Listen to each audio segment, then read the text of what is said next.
It was the summer after my 22nd birthday when I met James.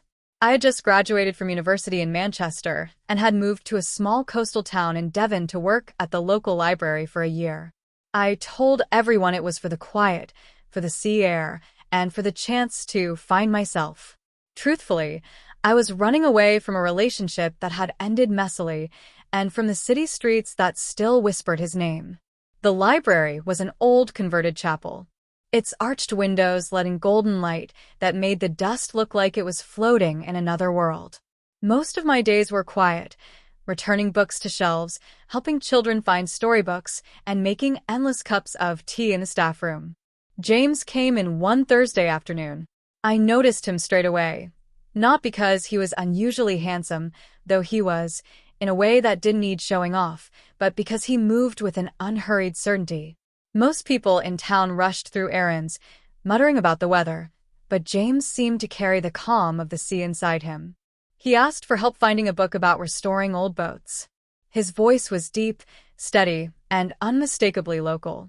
As I led him to the maritime section, I caught the faint smell of sea salt on his coat. When he smiled to thank me, I noticed the lines at the corner of his eyes, small, but there. It wasn't until he mentioned offhand that he'd been doing this sort of work for 20 years that I realized he was older than me. "How old are you?" I asked without thinking. 27, he said, a flicker of amusement in his eyes. Why? Do I look ancient? I laughed, but 5 years felt like more than I'd expected. At 22, 5 years was nearly a quarter of my life. Over the next few weeks, James became a regular visitor. Sometimes he'd borrow books on carpentry or maritime history. Sometimes he'd simply stop by to ask how my day was. He never pushed the conversation further, but there was an easy warmth between us, the sort that makes time slip by without you noticing. The invitation. One rainy Tuesday in September, he appeared in the doorway, drops clinging to his hair. "I'm rebuilding a fishing boat down at the harbor," he said. "Thought you might want to see it." It was a strange invitation.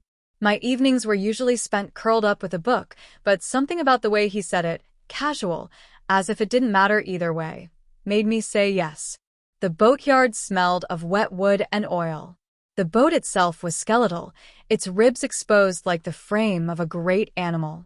James moved around it with practiced hands, tightening bolts and sanding edges. He told me about his father, a fisherman who'd taught him everything before passing away 3 years ago. There was a softness in his voice when he spoke about the past. I realized then that his calmness wasn't born from ease. It came from surviving storms. First sparks. We began meeting more often.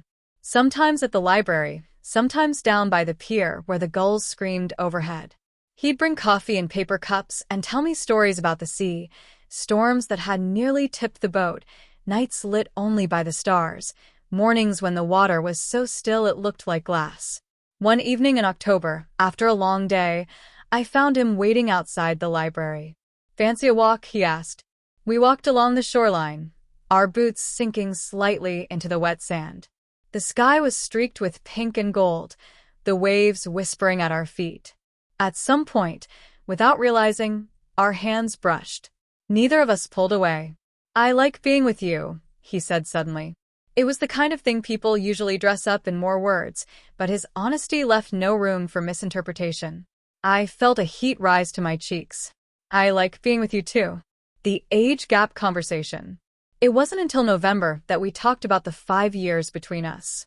We were sitting in his small kitchen, the smell of something baking in the oven. "My mates keep asking about you," he said, smiling. "They think I've gone and found myself a uni girl." "Do they think it's strange?" I asked. "Some do. 5 years isn't much when you're older, but now it feels like a lot to people." "Does it feel like a lot to you?" I asked. He paused. "Not when we're together." That night, lying in bed, I thought about it. 5 years meant we'd grown up with different songs on the radio, different memories of the world. But when we laughed together, or when we fell into quiet conversation, it didn't feel like there was any space between us at all. Winter.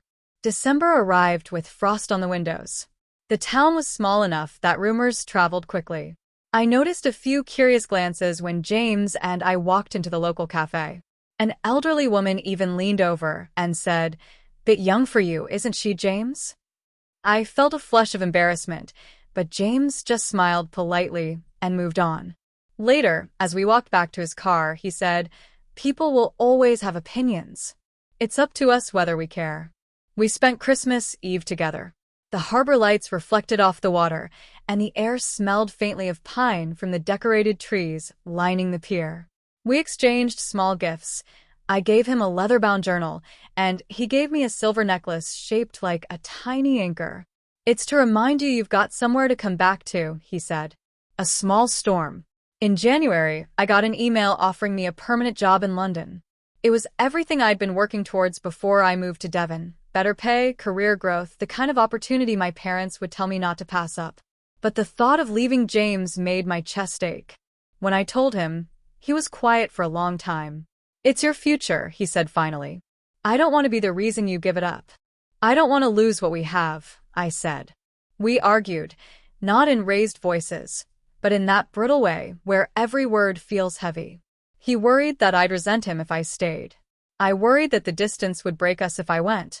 For days, we barely spoke. I threw myself into work at the library, trying to ignore the empty feeling that followed me everywhere. The decision. It was a Sunday when I found myself walking to the harbor. The winter wind cut through my coat, but I barely noticed. James was there, working on the boat as always. "I turned it down," I said. He set down his tools slowly. "Are you sure?" "I don't know where I'll be in 5 years," I said. "But I know I want you in that picture." For a moment, he just looked at me. Then he stepped forward and pulled me into his arms, holding me so tightly I could feel the steady beat of his heart. Spring renewal. By March, the boat was finished. Its wooden frame gleamed under fresh varnish, and its name, the Meredith, after his late mother, was painted in gold across the bow. On its maiden voyage, he invited me aboard.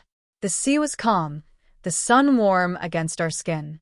I stood at the bow, the wind tugging at my hair, and felt something deep inside me settle. 5 years. It had once seemed like a chasm.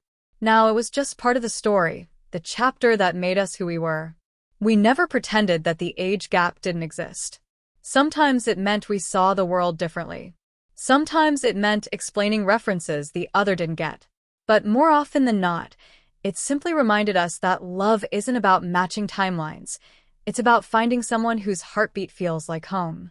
And that, I learned on the Devon shore, is rarer than anything you can measure in years.